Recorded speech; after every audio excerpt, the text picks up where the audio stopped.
Jonathan, otherwise known as Brain Basement. I'm going to use 2019 to start putting out a yearly, or really daily, producer blog so that you can see kind of what I do every day. I'm a game composer and sound designer. Today we are going to record an energy healer, one of the biggest energy healers in New York.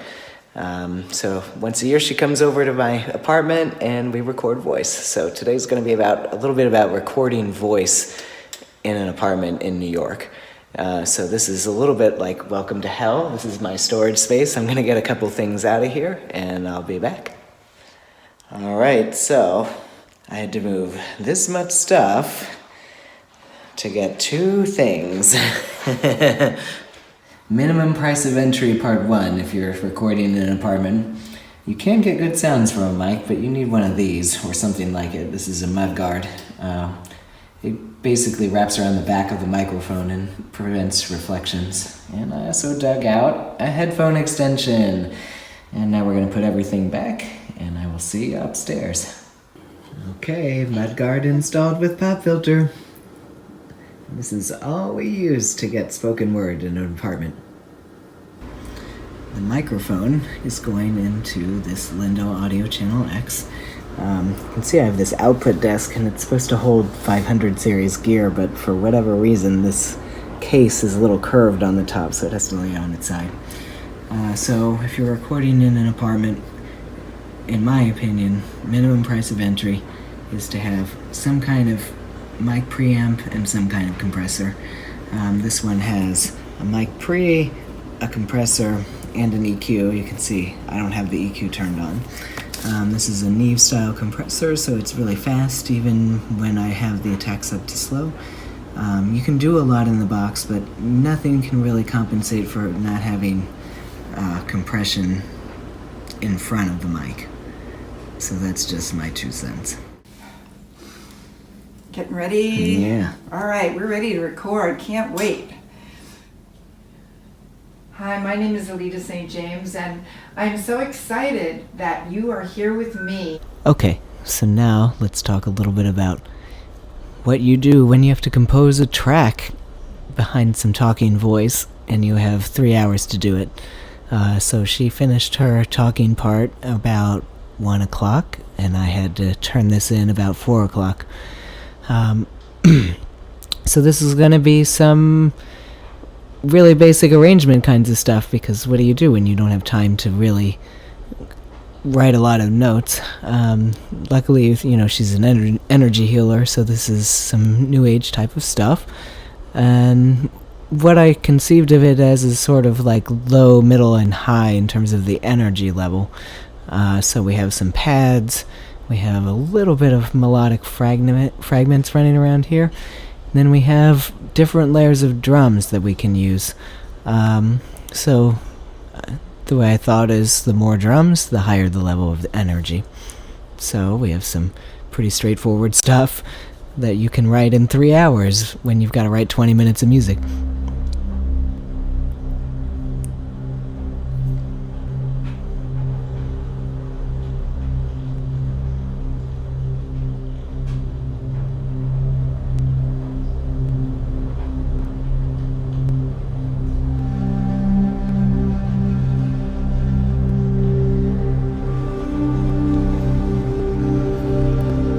Okay, so it's very woo-woo. Well, skip over here to some melodic fragments. We've got a nice flute.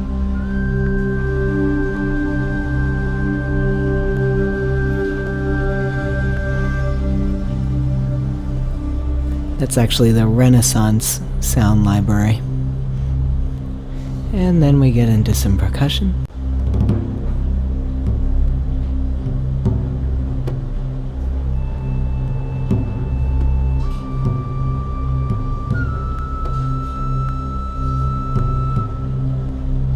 And then we'll get into more percussion.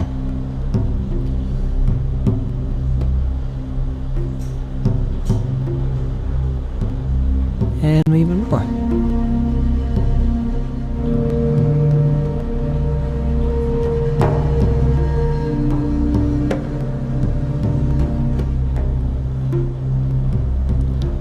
So the goal here is we're just creating a pad to ride along underneath the voice. And since it's not singing, it's talking, you can't really be too rhythmic or too busy.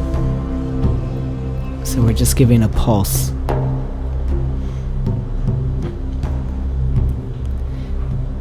And what am I using? I'm using a lot of these Renaissance percussion.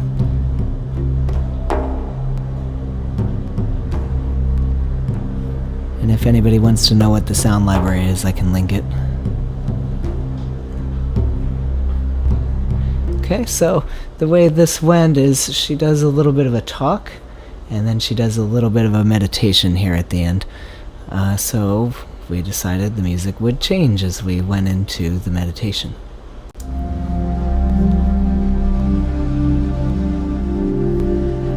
So we're winding down, winding down, winding down.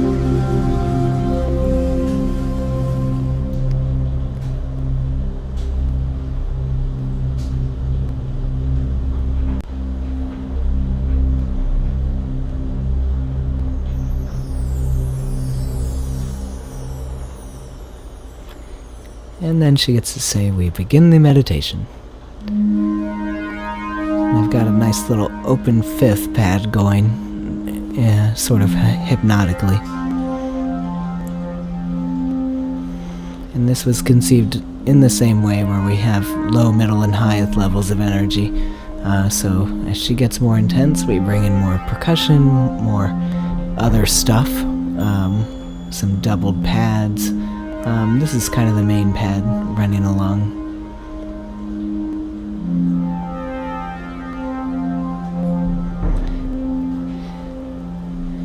And here I am using the evil loops, which no composer is supposed to do, but when you have 3 hours to write 20 minutes of music, you use loops.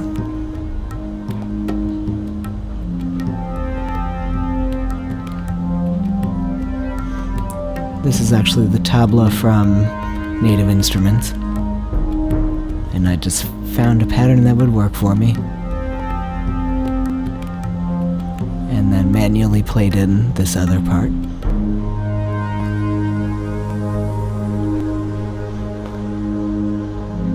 We have some nice meditation bowl samples.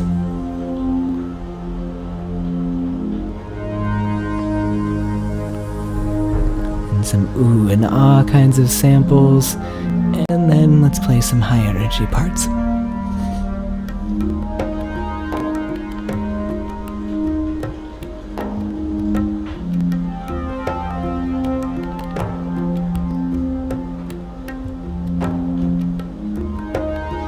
And I did actually manually play all these parts in and then quantized and then randomized, or in Logic it's called humanized, so you can sort of unquantize in a controlled way.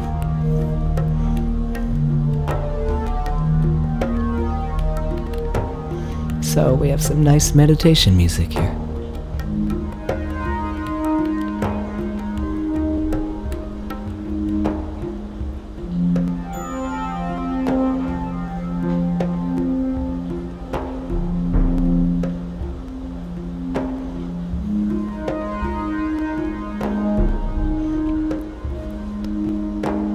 And then I kind of arranged this almost like an EDM form where we have sort of a drop and then a breakdown and then another drop. So here's our breakdown. And we go to the drop, which is really just the drums come back in. Okay. And I have some nice subsonic types of pads down here too. Alright, so that's how you write 20 minutes of meditation music in 3 hours. Because I know people are going to ask, I'll play as much of this as I can get away with. So I recorded her voice into this channel. There's not much on here, actually. It's just a little bit of reverb and an EQ. We kind of took out an annoying frequency, boosted some highs, boosted some of the richer parts of her voice. So I'll play a few sentences here. Hi, my name is Alita St. James, and I'm so excited that you are here with me, New Year's Day 2019, to start this amazing year together. Okay. So that's about it. Voice recorded in an apartment, and music written, 20 minutes of music in 3 hours. Alright, hope you enjoyed.